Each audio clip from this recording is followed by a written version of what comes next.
નમસ્કાર વિદ્યાર્થી મિત્રો, આપ સર્વનું હું વિવેક સરવરિયા વિસ્કવેશ સર આપ સર્વનું હું આપણી મનગમતી યુટ્યુબ ચેનલમાં હાર્દિક હાર્દિક સ્વાગત કરું છું.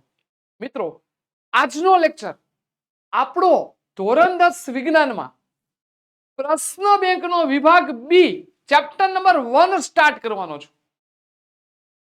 સાથે સાથે આપણી ચેનલ ઉપર દરેક વિષયના પ્રશ્ન બેંકનું સંપૂર્ણ સોલ્યુશન આપણી ચેનલ પર મુકાય છે અને આની પીડીએફ ડાઉનલોડ કરવાની લિંક આપણે ડિસ્ક્રિપ્શન બોક્સમાં છે. એ પીડીએફ ઘરે બેઠા તમે વાંચી શકો છો પ્રિન્ટ આઉટ કરીને. આ તમામ સોલ્યુશનને જોવા માટે આપણી ચેનલ ઓશિયન કોચિંગ ક્લાસીસ આને વધુ ને વધુ શેર કરો અને તમારા મિત્ર સર્કલને આની જાણ કરો. તમે નવા છો તો આપણી ચેનલને સબસ્ક્રાઇબ કરવાનું ભૂલવાનું નથી અને તમને મૂંઝવતા પ્રશ્નો આપણા કોમેન્ટ બોક્સમાં જણાવી શકો છો. આજનો લેક્ચર ધોરણ 10 વિજ્ઞાનની અંદર વિભાગ બી લઈને આવ્યો છું, ચેપ્ટર નંબર 1. તમારી પાસે પ્રશ્ન બેંક હોય તેમાં સવાલો જોતા જજો અને જે સવાલ જે રીતે તમારે લખવો જોઈએ બોર્ડની પરીક્ષામાં એ તમામ વસ્તુ હું તમને અહીંયા સમજાવતો જઈશ. સાથે સાથે તમારે એને વાંચતા જજો, લખતા જજો. સ્ટાર્ટ કરીએ. વિભાગ બી ચેપ્ટર નંબર 1 ધોરણ 10 માં પ્રશ્ન બેંક 2024 ધોરણ 10 એનો વિજ્ઞાન અને એની અંદર વિભાગ બી. આ ખાસ જોવાનું મિત્રો, તમે કયું ચેપ્ટર ભણી રહ્યા છો. જો તમે અડધેથી ચેપ્ટર જોશો, બીજું ત્રીજું ચોથું, તો એનો મતલબ એવો થાય છે કે તમારે આગળના વિડીયો જોવાના બાકી છે. તો આપણી પ્લેલિસ્ટ ખોલો, વિભાગ એ સંપૂર્ણપણે દેખાશે અને આ ચેપ્ટર 1 નો વિભાગ બી નું ચેપ્ટર 1 તમારી સમક્ષ લઈને આવ્યો છું. ચાલો સ્ટાર્ટ કરીએ. સંપૂર્ણ સોલ્યુશન અહીંયા મળવાનું છે. સરસ મજાનો આ વિભાગ છે અને આ વિભાગને શાંતિથી સમજતા જજો. ચાલો સરસ મજાની આપણે પેન લઈ લીધી. જોજો આ વિભાગ 2 માર્ક્સનો છે અને અહીંયા ખાસ લખ્યું છે પ્રકરણ 1. પણ તમારી પ્રશ્ન બેંકની અંદર જેમ સવાલ ક્રમ અનુસાર આપ્યા 1 2 3 અહીં એ જ લીધા છે. એમાં પ્રકરણ 1 માં ઘણા 2-5 સવાલ એવા છે ચેપ્ટર 2 ના છે, તો આ સવાલની બાજુ મેં ચેપ્ટર 2 લખી દીધું છે. પણ આપણે તો પ્રશ્ન બેંક મુજબ જશું. ચેપ્ટર 1 એની અંદર જાશું, પછી એમાં જે સવાલ ચેપ્ટર 2 ના હોય, અલગ અલગ ચેપ્ટર ના હોય, તો હું બાજુમાં લખી દઈશ. રાઈટ? જે તમને મળી જશે પીડીએફ માં બધું છે. અને કોન્સન્ટ્રેશન રાખજો, કન્ટિન્યુ ક્રમ અનુસાર ભણાવીશ સવાલો. ચાલો જોઈએ. પહેલો સવાલ, સવાલ નંબર 1. રોજિંદા જીવનમાં જોવા મળતી કે થતી રાસાયણિક પ્રક્રિયા લખો. તો પહેલી પ્રક્રિયા, ઉનાળામાં ઓરડાના તાપમાને રાખેલા દૂધનું બગડી જવું. બીજું, લોખંડની જે વસ્તુ હોય એને તમે પાણીના સંપર્કમાં રાખવો, ભેજવાળા વાતાવરણમાં રાખવો તો મિત્રો એને કાટ લાગે. છે. ત્રીજું, દ્રાક્ષનું આથવણ થઈ જવું. ચોથું, ખોરાકનું રંધાવું. ચેપ્ટર 1 નો વિજ્ઞાન શરૂ થયું, કેમિસ્ટ્રીમાં પહેલો જ સવાલ છે આ. ખોરાકનું પાચન થવું અને શ્વાસોશ્વાસ દરમિયાન થતી ક્રિયા 2 માર્ક્સમાં પૂછાય તો 4 પોઈન્ટ લખવાના ચાલે. ચાલો હવે આવે છે બીજો પ્રશ્ન. ક્રમ જોતા જઈજો અને સવાલ જોજો. રાસાયણિક સમીકરણ શા માટે સંતુલિત કરવું જોઈએ? આપણે કરીએ ને H2 + O2 તો H2O, તો પ્રક્રિયકમાં જેટલા એટલા નિપજમાં લાવવા પડે. આવું શું કામ કરવું જોઈએ? કારણ કે સમતોલિત રાસાયણિક સમીકરણ હોય ને એમાં હંમેશા જે પ્રક્રિયકો મતલબ ડાબી બાજુ લખાય, નિપજો જમણી બાજુ લખાય. પ્રક્રિયક અને નિપજની સંખ્યા હંમેશા સમાન હોય. દળ સંચયનો નિયમ એવો છે કે દ્રવ્યનું સર્જન કે વિનાશ થઈ શકતો નથી. આથી પ્રક્રિયકમાં અને નિપજનું જે દળ હોય ને એ હંમેશા સમાન જ રહે છે. આ જેને લીધે પ્રત્યેક તત્વના પરમાણુની સંખ્યા બંને બાજુ તમારે સમાન રાખવી જોઈએ. દળ સમાન જ હોય કારણ કે દળ સંચયનો નિયમ છે. જો Zn વત્તા H2SO4 તો Zn H2 જોઈ શકો છો. Zn1 Zn1 SO4 1 SO4 1 H2 મતલબ આ સમીકરણ આખું આપણું સમતોલિત સમીકરણ કહેવાય. 3 નંબરનો પ્રશ્ન મોસ્ટ ટાઈમ આ વર્ષે બહુ ફરે છે. IMP માં લખી નાખજો, આ પૂછાય છે. રાસાયણિક પ્રક્રિયા દરમિયાન કેવા ફેરફારો જોવા મળે? તો પહેલો ફેરફાર ભૌતિક અવસ્થા બદલાય. ભૌતિક અવસ્થામાં સર કોણ આવે? તો ઘન આવે, પ્રવાહી આવે અને વાયુ આવે. સોલિડ, લિક્વિડ અને ગેસ આવે. યાદ રાખજો. બીજું રંગ પરિવર્તન જોવા મળે છે. ત્રીજું અમુક વાયુઓ ઉત્પન્ન થાય છે. જે બોક્સ પર કરાયો ને આવા મોટા પ્રશ્નમાં આવી શોર્ટકટ જોવાની. અને ચોથું તાપમાનમાં ફેરફાર થાય છે.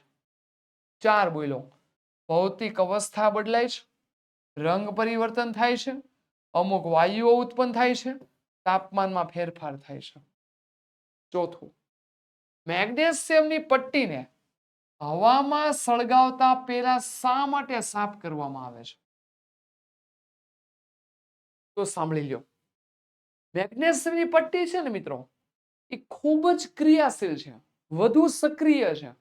એને તમે હવામાં રાખો ને તો જોઈ શકો છો મેગ્નેશિયમ ઓક્સાઇડ નું પડ બનાવી નાખે. જો એ સમીકરણ લખું Mg વત્તા O2 it gives MgO.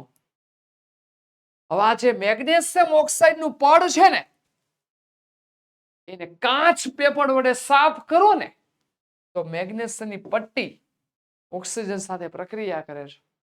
આથી એને હવામાં સળગાવતા પહેલા શું કરવામાં આવે છે? સાફ કરવામાં આવે છે. 5 નંબરનો પ્રશ્ન કોલસાનું દહન કયા પ્રકારની પ્રક્રિયા છે? તો એ સંયોગીકરણની પ્રક્રિયા. કેમ કે કોલસાના દહનને લીધે ઉષ્મા ઉત્પન્ન થાય છે. સંયોગીકરણ પ્રક્રિયા તો ઉષ્મા સેપક પ્રક્રિયા કહેવાય. રાસાયણિક સમીકરણ જોઈ શકો છો C વત્તા O2 it gives CO2. 6 number જોજો પ્રશ્ન બેંકમાં સરસ મજાનો 6 નંબર આવ્યો છે. ક્રમ જોતા જજો. સાથે સાથે આ પ્રશ્ન બેંકનું સોલ્યુશન જોવા માટે આપણા વિડીયો જોવા માટે અહીં ક્લિક કરો. તમે જોઈ શકો છો. સાથે અમારી સાથે વોટ્સઅપના માધ્યમ પર જોડાવા માટે આ વોટ્સઅપનું જે સિમ્બોલ છે એની પર ક્લિક કરો. આસાનીથી જોડાઈ જશો. તો આવો નવો પ્રશ્ન ઘરની દિવાલો ધોળવા માટે શું વપરાય છે? તો યાદ રાખજો ચૂનાનું નીતર્યું પાણી. આ પ્રશ્ન IMP બોર્ડની પરીક્ષામાં સર આ પાણી બને કેવી રીતે? એનું સમીકરણ જુઓ કેલ્શિયમ ઓક્સાઇડ એટલે કે કળી ચૂનો એમાં પાણી નાખી દેવાનું CaO વત્તા H2O તો મળી જશે ચૂનાનું નીતર્યું પાણી CaOH2. એનું બીજું નામ લાઈવ વોટર. હવે હું કે તે કેવી રીતે બને છે લખીને સમજાવો સમીકરણ સહિત. તો આ ચૂનાનું જે નીતર્યું પાણી છે ને એનો ઉપયોગ પાણીને ઘરની દિવાલો ઉપર ઢોળવામાં થાય છે. જ્યારે એને ઘરની દિવાલ ઉપર ઢોળવામાં ઉપયોગ કરો ને ત્યારે એ CO2 સાથે ધીમી પ્રક્રિયા થાય એટલે કેલ્શિયમ કાર્બોનેટનું પડ બને. મતલબ આપણે જે રંગ કરીએ દિવાલ ઉપર તો જ્યાં છેલ્લે પડ બની જાય ને એ કેલ્શિયમ કાર્બોનેટનું પડ કહેવાય. અને આ દિવાલને 2 થી 3 દિવસ રહેવા દો તો CaCO3 નું નિર્માણ થઈ જાય અને છેલ્લે પછી એમાં ચમક આવે. જોઈ શકો કેલ્શિયમ હાઇડ્રોક્સાઇડમાં કાર્બન ડાયોક્સાઇડ પસાર કરો તો કેલ્શિયમ કાર્બોનેટ અને પાણી કેવું પડે? છૂટું. સમજાઈ ગયું? ઓકે. 7 નંબર, ઉષ્માક્ષેપક રાસાયણિક પ્રક્રિયા કોને કહે છે? ઉદાહરણ આપો. તો જે પ્રક્રિયા દરમિયાન નિપજ બને, પ્રક્રિયકમાંથી નિપજ, અને જે ઉષ્મા ઉત્પન્ન થાય એવી પ્રક્રિયાને ઉષ્માક્ષેપક કહેવાય. પેલું કુદરતી વાયુનું દહન, CH4 પ્લસ 2O2, તો CO2 પ્લસ 2H2O. કોલસાનું દહન તો C પ્લસ O2, તો CO2 પ્લસ ઉષ્મા. વનસ્પતિ દ્રવ્યનું, વનસ્પતિજ દ્રવ્યનું વિઘટન થઈ ખાતર બનવું, આ પણ કઈ પ્રક્રિયા? ઉષ્માક્ષેપક છે. 8 નંબરનો મોસ્ટ ટાઈમ બી, આ બોર્ડમાં પૂછાઈ ગયો હો ભાઈ, ધ્યાન આપજો. પદાર્થ X નું દ્રાવણ ઢોળવા માટે વપરાય છે. તો X નું નામ આપો સર. તો હમણાં જ આપણે વાત કરી, બધાને આવડે, કેલ્શિયમ ઓક્સાઇડ, એનું સૂત્ર CaO. બીજું, તેના X નું નામ આપો, તેનું સૂત્ર લખો, લખી દીધું. બીજું, કેલ્શિયમ ઓક્સાઇડ ની પાણી સાથેની પ્રક્રિયા X ની, તો શું મળે? ચૂનાનું નીતર્યું પાણી, CaOH ટ્વાઇસ, અને ઉષ્મા મુક્ત કરે. તમે જોઈ શકો છો કેલ્શિયમ ઓક્સાઇડની પાણી સાથે પ્રક્રિયા કરતા કેલ્શિયમ હાઇડ્રોક્સાઇડ અને ઉષ્મા કેવી પડે? છૂટી. જોઈ શકો છો. 9 નંબરનો પ્રશ્ન, દ્વિવિસ્થાપન પ્રક્રિયા કોને કહેવાય? જો ભાઈ, દ્વિવિસ્થાપન અને વિસ્થાપન અલગ છે. વિસ્થાપનમાં શું થાય? વધુ સક્રિય ધાતુ ઓછી સક્રિય ધાતુને શું કરે? દૂર કરે. અને દ્વિવિસ્થાપન પ્રક્રિયામાં શું થાય? આયનોની આપલે થાય. કોની આપલે થાય? આયનો. જો બે પ્રક્રિયકો વચ્ચે આયનોની શું થાય? આપલે. ઉદાહરણ જોઈ લઈએ. Na2SO4 વત્તા BaCl2. જો આમાં પણ ધન આયન છે ને અહીં ઋણ આયન છે. આમાં ધન આયન છે ને અહીં ઋણ આયન છે. તો એકબીજા ધન ને ઋણ ને એપ્લાય કરે એટલે NaCl જોડાય, BaSO4 સાથે જોડાય. જોઈ શકો છો BaSO4 વત્તા NaCl.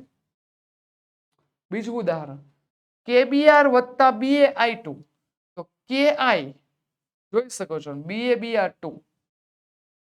આ સમીકરણો તમને ખબર હોય, જ્યારે બંને આયનોની વાત કરે પ્રક્રિયકોમાં, નિપજમાં પણ આયનોની આપલે થતી હોય એટલે પ્રક્રિયાને દ્વિવિસ્થાપન કહેવાય. 10 નંબર, અવક્ષેપન પ્રક્રિયા કોને કહેવાય? જે રાસાયણિક પ્રક્રિયામાં અવક્ષેપ, અદ્રાવ્ય અવક્ષેપ ઉત્પન્ન થાય તેને શું કહેવાય મિત્રો? અવક્ષેપન. સર ઉદાહરણ આપો તો BaCl2 નો Ba+2 આયન Na2SO4 નો SO4 - 2 આયન વચ્ચે પ્રક્રિયા થાય તો BaSO4 ના સફેદ અવક્ષેપ મળે છે, પાણીમાં અદ્રાવ્ય હોય. કહેવાનો મતલબ ધન અને ઋણ આયન ભેગો થાય ત્યાં શું મળે? અવક્ષેપન પ્રક્રિયા મળે. અહીંયા ઉદાહરણ ચોપડી કરતા અલગ લખ્યું છે. આમાં તમને લખ્યું છે Na2SO4, મેં K2 લખ્યું, એટલે ગમે તે ઉદાહરણ લખી શકો. BaCl2 વત્તા K2SO4, તો BaSO4 વત્તા KCl જોઈ શકો છો. AgNO3 વત્તા NaCl, તો NaNO3 વત્તા AgCl જોઈ શકો છો.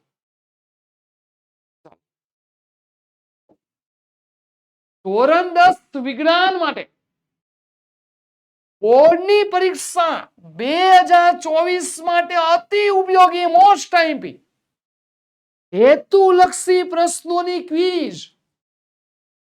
મિત્રો, આપણી એપ્લિકેશન ઉપર મુકાઈ ગઈ છે. ફક્ત 5 રૂપિયામાં ક્વિઝ આપી શકો છો અને 100 માંથી 100 મતલબ બેઠા માર્ક્સ આવ્યા, વિજેતા થયા એ વિદ્યાર્થી મિત્રોને આકર્ષક ગિફ્ટ આપવામાં આવશે. અને હા, બીજી વાત બહુ જ મહત્વની, માનો કે તમે 5 રૂપિયાની આ ક્વિઝ આપી અને બેઠા નથી આવતા તો નિરાશ થવાની જરૂર નથી. કેમ? કારણ કે મિત્રો, તમને ખબર પડશે કે મને આ 5 રૂપિયાની ક્વિઝ માંથી કેટલું આવડે છે. તો આ ક્વિઝને તમારે સરસ રીતે રટન કરવાની છે, ફટાફટ આન્સર આપવાના છે, અને લાગી પડો, બોર્ડની પરીક્ષા નજીક છે. દરેક વિષયના આવા પીડીએફ અને સાથે સોલ્યુશનના વિડીયો આપણી ચેનલ પર પણ મુકાય છે. અને હા, તમને મૂંઝવતા પ્રશ્ન છે તો 7046 4 ટાઈમ્સ 2 54 ઉપર તમે સંપર્ક કરી શકો છો. તમને સંપૂર્ણ સોલ્યુશન દઈ દેવામાં આવશે. આપણા કોમેન્ટ બોક્સની અંદર તમે તમારા મૂંઝવતા પ્રશ્નનો નિરાકરણ કરી શકો છો. તો તમારા મિત્ર સર્કલને જાણ કરો. અને હા, આ ક્વિઝનો જરૂર ને જરૂર તમારે લાભ લેવાનો છે. આ બાજુ છે 11 નંબરનો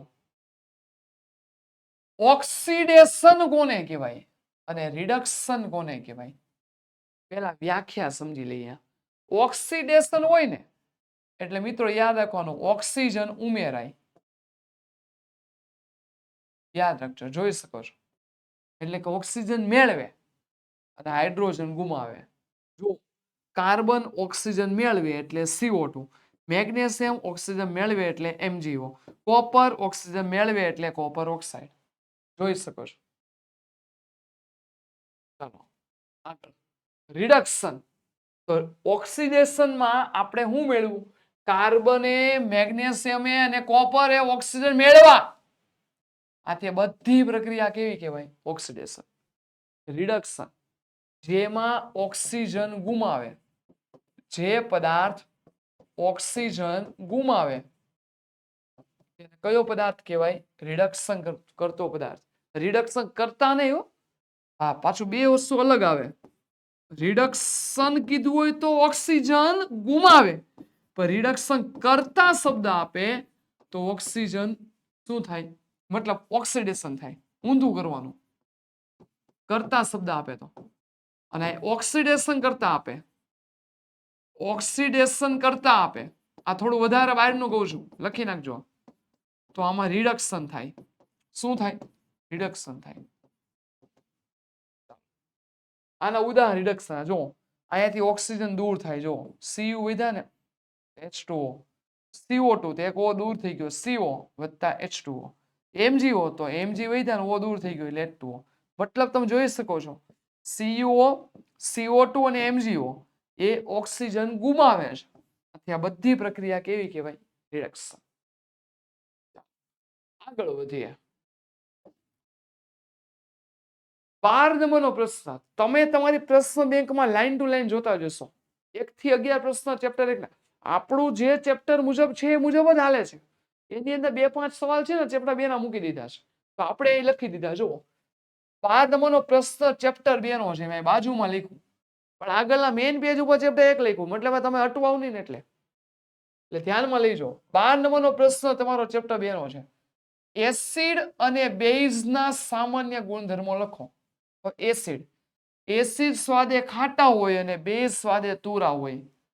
તે ભીના ભૂરા લિટમસ પેપરને લાલ બનાવે. એટલે આમાં યાદ રાખવાનું, ભૂરાને લાલ બનાવે અને બેઝમાં લાભુ યાદ રાખવાનું. એટલે કે લાલ લિટમસ પત્રને કેવું બનાવે? ભૂરું બનાવે.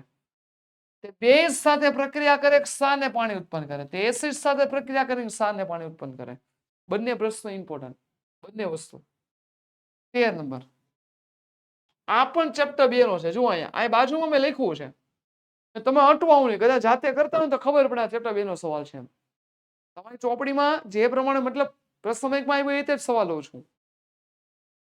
Sodium carbonate, sodium hydrogen carbonate. પહેલા તો આ સવાલ ખબર હોય. સોડિયમ કાર્બોનેટનું સૂત્ર Na2CO3, હાઇડ્રોજન કાર્બોનેટ NaHCO3. કોની હારે પ્રક્રિયા? મંદ હાઇડ્રોક્લોરિક એસિડ એટલે HCl ને HCl. તો શું મળે? Na અને Cl. બે ભાઈઓ છે ભાઈ. Na અને Cl ભેગા જ થઈ જાય. Na અને Cl વધે શું? બોલો. કાર્બોનેટ આવે એટલે કાર્બન ડાયોક્સાઇડ છૂટો પડે ને પડે જ. વધ્યું હું H તો H2O. કાર્બોનેટ આવે એટલે કાર્બન ડાયોક્સાઇડ આવે. આપણે લેક્ચરમાં ભણાવેલું છે. અને કાર્બન ડાયોક્સાઇડ આવે તો કાર્બોનેટ આવે. ધ્યાનમાં લેજો. ચાલો ત્યારબાદ 14 નંબરનો પ્રશ્ન. બોર્ડની પરીક્ષામાં બહુ બધી વાર આવી ગયો અને આ વર્ષે આવવાની સંભાવના છે કે બહુ બધે દેખાય છે. તટસ્થીકરણ પ્રક્રિયા કોને કહેવાય? તો જે પ્રક્રિયામાં એસિડ અને બેઝ વચ્ચે પ્રક્રિયા થઈ ક્ષાર ને પાણી થાય. એસિડ ને બેઝ બંને વચ્ચે પ્રક્રિયા થાય. એસિડ તરીકે તમે કયા લઈ શકો? તમે ગમે લઈ શકો. જો હું અહીંયા લખી દઉં, એસિડ તરીકે મારી ઈચ્છા થઈ HCl અને H2SO4 તો પણ ચાલે. અને બેઝ તરીકે તમે ગમે લઈ શકો. મેં ભલે ઉદાહરણ જે આપ્યું તમે તમારે ત્યાં લખી શકો. બેઝ તરીકે હું NaOH લઈ લઉં અથવા KOH લઈ લઉં તોય હાલે.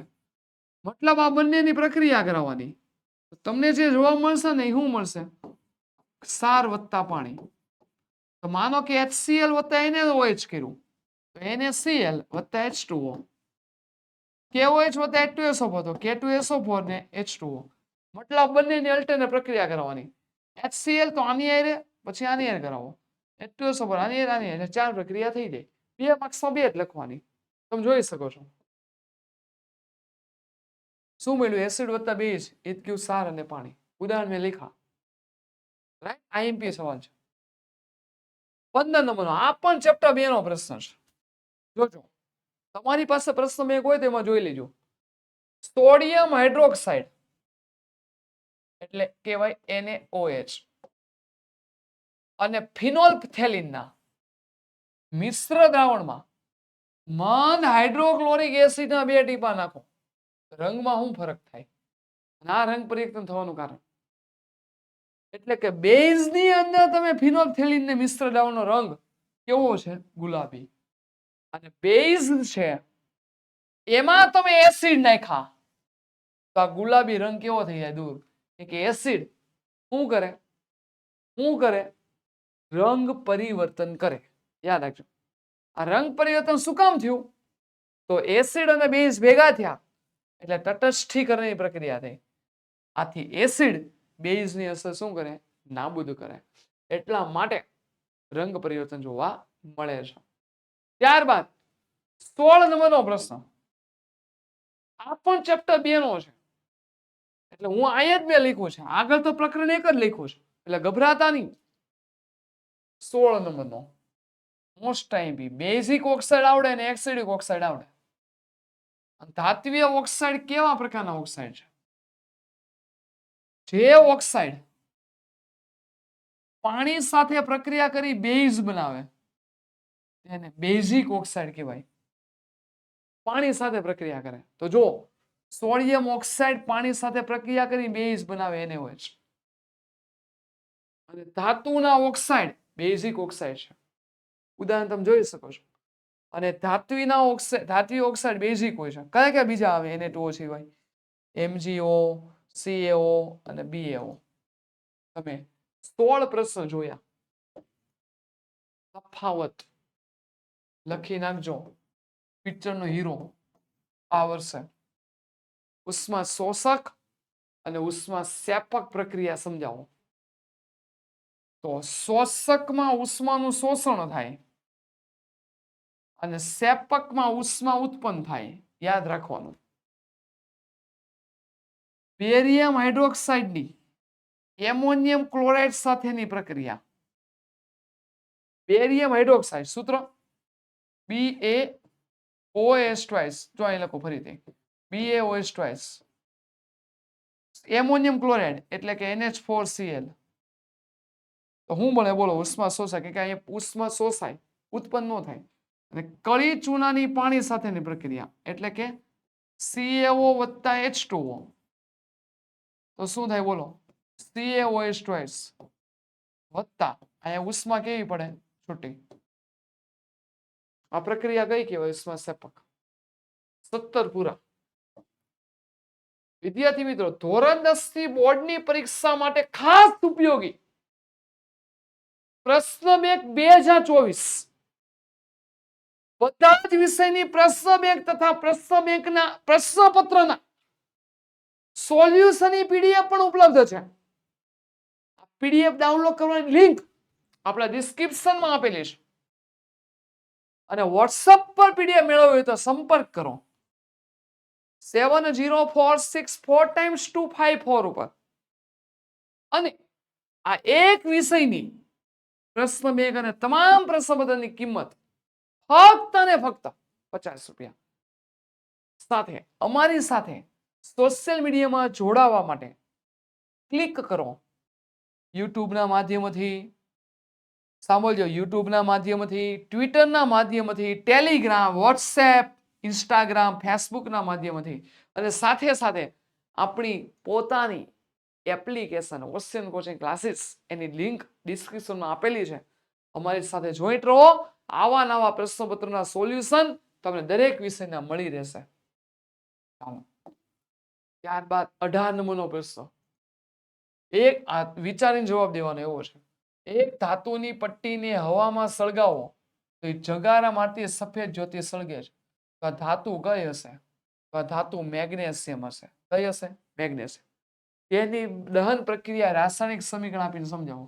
રાસાયણિક સમીકરણ Mg વત્તા O2 તો MgO. સમીકરણ સંતુલિત કરવા હાટુ અહીં 2 વડે ગુણ્યા ને 2 વડે ગુણ્યા લખવાનું. અહીં મેગ્નેશિયમની પટ્ટીનું હવામાં દહન કરતા મેગ્નેશિયમ ઓક્સાઇડ પાવડર મળે છે. આગળ વાંચો. તેમાં પ્રક્રિયક અને નિપજ કઈ છે? પ્રક્રિયક તરીકે તમે જોઈ શકો છો મેગ્નેશિયમ અને બીજું છે ઓક્સિજન. નિપજમાં છે MgO. અને સમીકરણમાં તેને કઈ બાજુ દર્શાવાય? તો સમીકરણમાં પ્રક્રિયકોને ડાબી બાજુ અને નિપજોને જમણી બાજુ દર્શાવવામાં આવે છે. એને માયગા જવાબ દેવાના છે, બીજું નવું નથી કઈ. 19 નંબર. ખોરાપણું એટલે શું? એને અટકાવવાના ઉપાયો. જ્યારે કોઈ તૈલી ખોરાક અથવા સડેલો ખોરાક હોય એને હવામાં ખુલ્લો રાખો તો ઓક્સિડેશન થાય અને તેને લીધે તેનો સ્વાદ અને ગંધ બદલાય. આ ક્રિયાને ખોરાપણું કહેવાય. ઓક્સિડેશન થવાથી આવું થાય છે.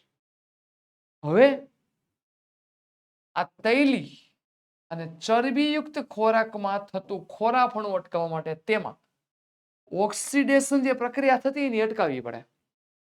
ઓક્સિડેશન પ્રક્રિયાને અટકાવો એને ઓક્સિડેશન પ્રતિકાર કહેવાય. આથી પ્રતિ એસિડ પદાર્થ ઉમેરવામાં આવે. એસિડનો વિરોધ કરે એવો. તો એવો પદાર્થ એટલે એને કહેવાય એન્ટીઓક્સિડન્ટ પદાર્થ. કેવો પદાર્થ? એન્ટી. જે ઓક્સિડેશન થતું અટકાવે. આથી શું થાય? બટાકાની ચિપ્સ બનાવવા વાળા ચિપ્સનું ઓક્સિડેશન થતું અટકાવવા તેમાં બેગમાં નાઇટ્રોજન જેવા વાયુ ભરે છે. આ તમને એક ગુણમાં હેતુલક્ષીમાં આવે. કયો આવે? નાઇટ્રોજન વાયુ ભરાય છે. 20 નંબરનો. કારણ આપો. તમારી ચોપડીમાં મતલબ તમારી પ્રશ્ન બેંકમાં આ સવાલમાં એક નાની એવી ભૂલ છે. એ હું બોલી દઉં છું. જોજો. 20 નંબરમાં પ્રકાશ સંશ્લેષણ એ ઉષ્મા સેપક આપી છે. એ ચેકીને ઈ પ્રશ્નમાં ઉષ્મા શોષક કરી નાખજો. બધા સેપક આપ્યું છે એ કાઢી નાખજો, એની જગ્યાએ શોષક કરી નાખજો. એ પ્રિન્ટિંગ મિસ્ટેક છે. તો જોઈએ, પ્રકાશ સંશ્લેષણની પ્રક્રિયામાં કાર્બન ડાયોક્સાઇડ અને પાણીમાંથી ગ્લુકોઝના નિર્માણ માટે ઉષ્માની જરૂર પડે છે. સૂર્યપ્રકાશ સ્વરૂપે રહેલી ઉર્જા હાઇડ્રોજન અને ઓક્સિજનના બંધ તોડવા માટે જરૂરી છે. આથી પ્રકાશ સંશ્લેષણ ઉષ્મા શોષક પ્રક્રિયા છે. એટલે ઓલું જે આપણે H2O છે, આ H2O તો પાણીનો બંધ તોડવા માટે ઉર્જાની જરૂર પડે. 21 નંબરનો. આપેલા સમીકરણને સંતુલિત કરો. Fe plus H2O it gives Fe2O3 plus H2. આ સમીકરણને સંતુલિત કરવાના. તો બોલો કે રીતે સંતુલિત કરશો? તો હું અહીં સંતુલિત કરી આપું. બોલો શું થાય? જો Fe વત્તા H2O હું અહીં લખું છું, જોજો. it gives Fe2O3 વત્તા H2. માનો કે આ Fe2 છે તો હું અહીં 2 કરું. પણ મારી ઈચ્છા છે અહીંયા 2 છે તો અહીં 2 કરું તો શું થાય? 2 Fe થઈ ગયા. ઓક્સિજન 3 છે તો અહીં 3 કરવા પડે. તો હાઇડ્રોજન 3 દુ 6 થઈ ગયા તો અહીં 3 કરવા પડે. હવે સમીકરણ સંતુલિત છે કે નહીં જોઈ લો. 2 Fe 2 Fe 3 દુ 6 હાઇડ્રોજન 3 દુ 6 હાઇડ્રોજન 3 ઓક્સિજન 3. સમીકરણ કેવું થઈ ગયું? સંતુલિત. આ સમીકરણ જે આન્સર આપ્યો છે એ આપણા હીટ એન્ડ ટ્રાયલ વિધિનો છે. એટલે આ સમીકરણનો જવાબ આ આવશે. રેડી? આ સમીકરણને સંતુલિત તમને કરવાનું કીધું હોત, જો અહીં 3 આપ્યા હોત એટલા માટે આન્સર મૂક્યો છે. તમારો જવાબ તમારે આ નથી લખવાનો, અહીંયા જો લખો છે મેં 2 Fe છે, તો Fe ની આગળ 2 વડે ગુણવાના વત્તા 3H2O, Fe2O3 પ્લસ 3H2, એ સમીકરણ સંતુલિત. CO2 plus H2O it gives C6H12O6 plus O2. તો શું થાય બોલો? કાર્બન 6, તો 6 કાર્બન પ્લસ 12H2O, ક્લોરોફિલ અને સૂર્યપ્રકાશ, તો C6H12O6 plus 6O2 plus 6H2O. એટલે કે કાર્બન 6 છે તો કાર્બન 6 છે. ઓક્સિજન ગણો કેટલા છે ઓક્સિજન? 6, 6 ને 2, 6 દુ 12.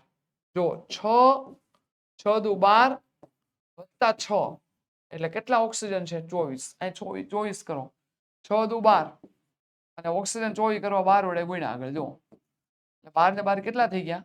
24. હાઇડ્રોજન 12 દુ 24, અહીં જો 12 વત્તા 6 દુ 12, 12 ને 12 24. સમીકરણ કેવું થઈ ગયું? સંતુલિત. જેટલા પ્રક્રિયકમાં હોય ને એટલા નિપજમાં લાવવાના. આ સમીકરણ ખાસ ફોકસ કરજો. આ તમારે નહીં લખવાનું, આ લખવાનું છે, ધ્યાન આપજો. ચાલો આગળનો પ્રશ્ન 22 નંબરનો. વિઘટન પ્રક્રિયાને સંયોગીકરણ પ્રક્રિયાની વિરુદ્ધ પ્રક્રિયા શા માટે કહે છે? આ પ્રક્રિયાઓ માટેના સમીકરણો આપો. તો વિઘટન પ્રક્રિયામાં એકલ અણુને ઉર્જા આપતા તે 2 થી વધુ પરમાણુમાં વિઘટન પામે. મતલબ વિઘટનમાં એક હોય એમાંથી અનેક બને. સંયોગીકરણમાં આવું ન થાય, 2 માંથી 1 બને. આથી આ પ્રક્રિયામાં ઉર્જા મુક્ત થાય અને વિઘટનમાં ઉર્જાનું શોષણ થાય. આથી આ પ્રક્રિયાના સમીકરણ તમે જોઈ શકો છો. જો વિઘટન પ્રક્રિયા તો બોલો AgCl, અહીં સમીકરણ દેખાતું ન હોય તો ફરીથી એકવાર લખી દો. અહીં જો શું છે બોલો? AgCl, તો સૂર્યપ્રકાશ, તો બોલો શું થશે? બોલો AgS પ્લસ Cl2g. રાઈટ? ચાલો એટલે કે એકમાંથી અનેક બન્યા એટલે વિઘટન થયું. સંયોગીકરણમાં જુઓ C પ્લસ O2 તો CO2 વત્તા ઉર્જા, તમે જોઈ શકો છો. આ પ્રક્રિયામાં ઉર્જા ઉત્પન્ન થાય એટલે ઉષ્મા સેપક કહેવાય. આમાં ઉર્જાનું શોષણ થાય એટલે ઉષ્મા શોષક કહેવાય. વિદ્યાર્થી મિત્રો, અહીંયા આપણે થેન્ક યુ અને સરસ મજાના આપણે થેન્ક યુ કરી દીધું. ફરી મળીશું એક નવા વિડીયો સાથે. અહીંયા આપણે ધોરણ 10 વિજ્ઞાન પ્રશ્ન બેંક 2024 નો વિભાગ એ તો આગળ પૂરો જ કરેલો, વિભાગ બી નો ચેપ્ટર નંબર 1 પૂરું કરું છું. તમારા મિત્ર સર્કલને જાણ કરજો. દરેક વિષયના પ્રશ્ન બેંકનું સોલ્યુશન આપણી ચેનલ પર મુકાય છે. આ સોલ્યુશનની PDF ડાઉનલોડ કરવાની લિંક ડિસ્ક્રિપ્શન બોક્સમાં છે. આનો જરૂરથી લાભ લેજો. તમને મૂંઝવતા પ્રશ્ન આપણા કોમેન્ટ બોક્સમાં જણાવી શકો છો. તો નવા વિડીયોમાં નવા ચેપ્ટર સાથે મળીશું. ત્યાં સુધી ખૂબ ખૂબ આભાર. Thank you very much.